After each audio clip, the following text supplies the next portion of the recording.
ఒకవైపు ఇండియా హెచ్చరికలు, మరోవైపు పాక్ మేకపోతు గాంభీర్య ప్రకటనలు, ఇంకోవైపు టెర్రరిస్టుల బరితెగింపు ప్రకటనలు. వీటన్నింటి నేపథ్యంలో ఆల్మోస్ట్ యుద్ధం నడుస్తున్నట్లుగానే అనిపిస్తోంది. ప్రస్తుతానికి వర్డ్స్ వార్ నడుస్తోంది, అదే మాటల యుద్ధం. ఒకరిపై ఒకరు మైండ్ గేమ్ ఆడుతున్నట్లు కనిపిస్తోంది. ఏం చేస్తానో చెప్పకుండా ఏదో ఒకటి అయితే చేయక తప్పదనే సిగ్నల్ ఇస్తూ ఇండియా పాకిస్తాన్ను అయితే వణికిస్తోంది.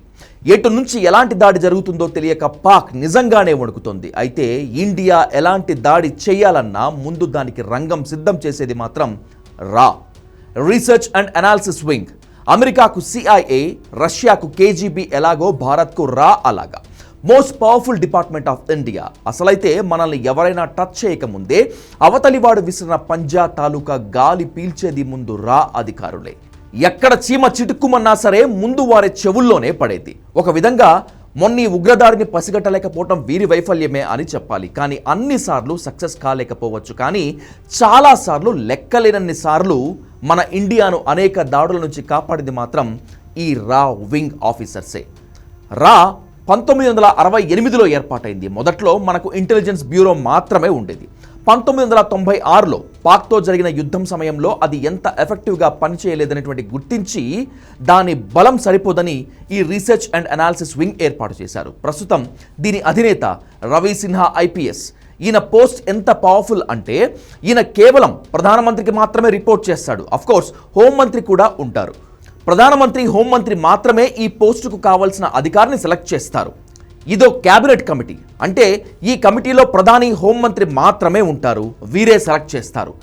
చీఫ్ను ఈ క్యాబినెట్ కమిటీ సెక్రటరీగా వ్యవహరిస్తారు. ఈయన కింద additional secretary, special secretary, joint సెక్రటరీలు, ఇతర స్టాఫ్ అంతా టీమ్గా ఉంటారు.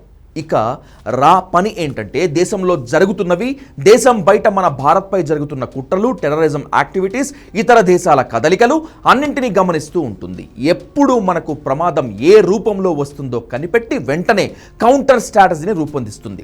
వీరి నివేదికలను బట్టే మన దేశ రక్షణ వ్యూహాలు రూపొందించబడతాయి. దీనిలో 4 టీమ్స్ ఉంటాయి. వీరిలో ఫస్ట్ టీమ్ చూసేది పాకిస్తాన్ని, రెండవది చూసేది చైనాని, మూడవది ఆఫ్రికా వంటి దేశాలను, నాలుగవది మిగతా దేశాలను. అంటే మన శత్రు దేశాలపై నిఘానే మనకు ప్రధానం.